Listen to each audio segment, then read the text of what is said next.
காலத்து சிப்பிகளாக வீட்டிருக்கின்ற கதாநாயகர்கள் மாணவ செல்வங்கள் அவர்களுக்கும் இந்த வேளையிலே என்னுடைய மனமார்ந்த நன்றியையும் வணக்கத்தையும் தெரிவித்துக் கொண்டு, உங்களுக்கு தெரியும், கடந்த காலங்களிலே கல்வி என்பும் கல்விக்கு எவ்வாறான முக்கியத்துவம் இந்த வட மாகாணத்திலோ இந்த கிளிநொச்சி மாவட்டமாக இருக்கலாம், யாழ் மாவட்டமாக இருக்கலாம், அல்லது கிழக்கு மாகாணமாக இருக்கலாம், பல இடங்களிலே இந்த கல்விக்கான முக்கியத்துவம் எவ்வாறு அமைந்திருந்தது என்று 2009க்கு முற்காலத்திலே இந்த நாட்டுக்கென இந்த நான் இங்கே குறிப்பிடப்பட்டுள்ள மாவட்டங்களுக்கென ஒரு தலைவர் இருந்தார், ஒரு மகத்தான தலைவர், ஒரு உன்னதமான தலைவர். அந்த தலைவரினுடைய வழிகாட்டலிலே, அந்த தலைவரினுடைய எண்ணக்கருவிலே இந்த கல்விக்கு ஒரு முதலிடம் இருந்தது.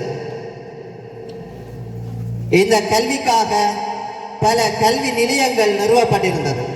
உங்களுக்கு தெரியும், இதிலே முன்னுக்கு வீட்டிருக்கின்ற பெற்றோர்களுக்கு தெரியும், காதரூன் அறிவிச்சோலை, பெற்றோர்களை இழந்த, உறவுகளை இழந்த மாணவர்களை வளர்த்தெடுப்பதற்காக செஞ்சோலை, அதே போன்று தாயகம், இப்படி பல்வேறு பட்ட கல்வி நிறுவனங்களை எங்களுடைய தேசிய தலைவர் அவர்களால் நிறுவப்பட்டு வந்தது. அவர்களுக்கு அந்த இடத்திலே கல்விக்கென முக்கியத்துவம் வழங்கப்பட்டது. இங்கே இந்த கல்வி நிலையத்தினுடைய முதன்மை பொறுப்பாக இருக்கின்ற மதிப்புக்குரிய மதிமாஸ்டர் அவர்களை இங்கே நான் முதன்மைப்படுத்தி கூற வேண்டும். அவர் பல இடங்களிலே, பல களமுனைகளிலே பல சாதனைகளை படைத்தவர், பல வீரசேர செயல்களை செய்தவர். அவருக்கு தெரியும், எங்களுடைய தேசிய தலைவர் அவர்கள் பல களமுனைகளிலே நாங்கள் நின்றபோது,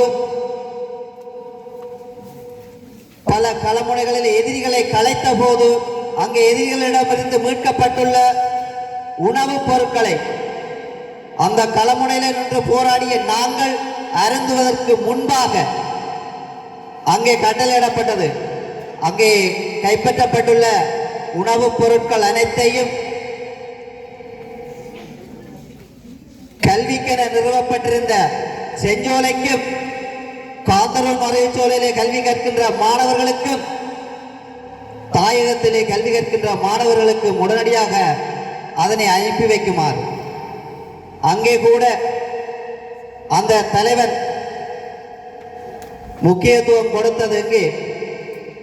அங்கே கல்வி கற்கின்ற மாணவர்களுக்கு, அந்த கல்வி கற்கின்ற மாணவர்களை எவ்வாறு வளர்த்தெடுக்க வேண்டும், அந்த மாணவர்களுக்கு எவ்வாறு முதன்மைப்படுத்த வேண்டும், அந்த மாணவர்களுடைய கல்வியை எவ்வாறு வளர்த்தெடுக்க வேண்டும் என்பதுதான் அவருடைய நோக்கமாக இருந்தது.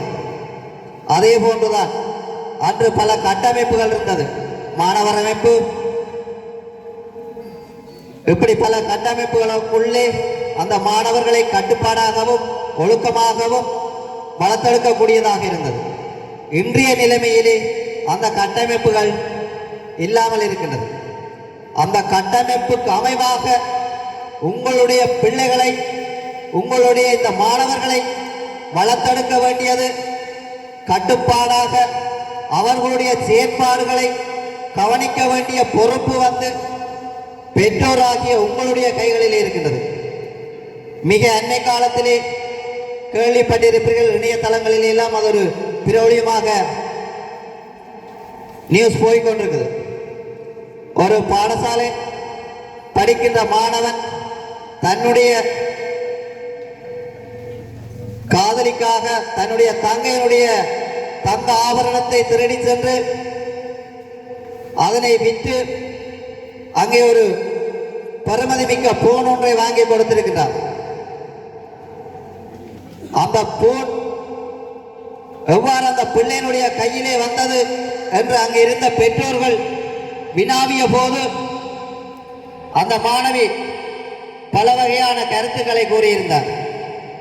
அப்படி இருந்தும் அந்த பெற்றோர்கள் விடவில்லை.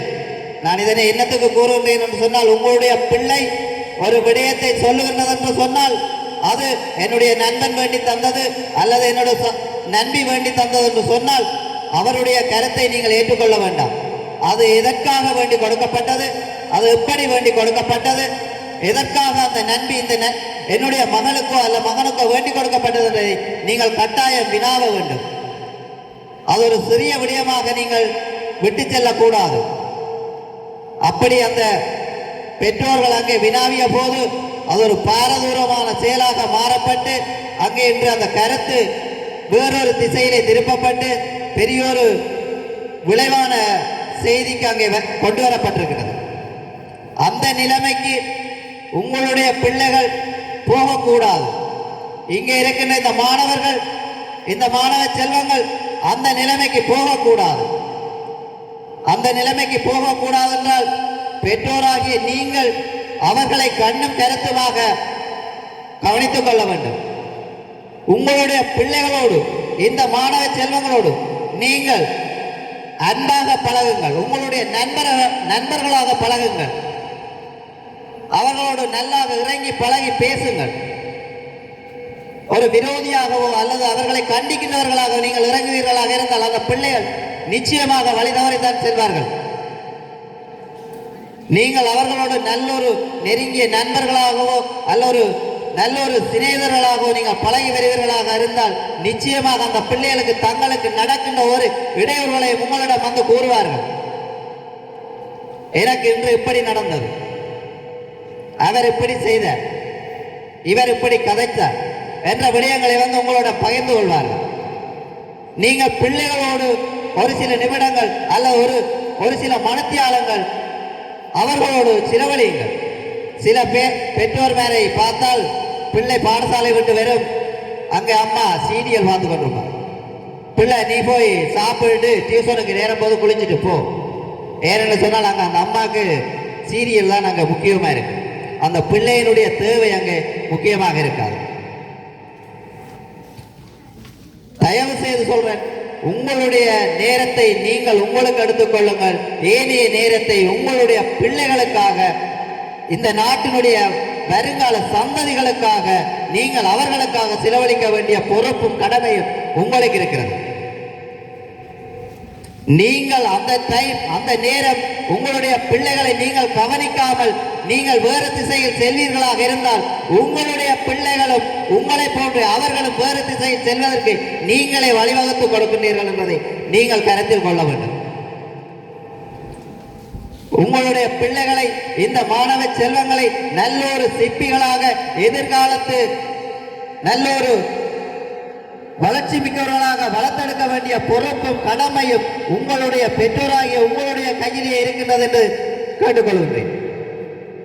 நிச்சயமாக இந்த பிள்ளைகளுடைய எதிர்காலத்தையும் இந்த உங்களுடைய பிள்ளைகளுடைய நல்லொரு வளர்ச்சியையும் நல்லொரு எதிர்கால சிப்பிகளாக வளர வேண்டும், அவர்களை வளர்த்தெடுக்க வேண்டிய பொறுப்பு உங்களுடைய கையிலே இருக்குது என்று கேட்டு, அத்தோடு இந்த வாய்ப்பினை எனக்கு அளித்த இந்த கல்வி நிலையத்திற்கும் இந்த தலைமைக்கும் நன்றியை கூறி விடைபெறுகின்றேன். நன்றி, வணக்கம்.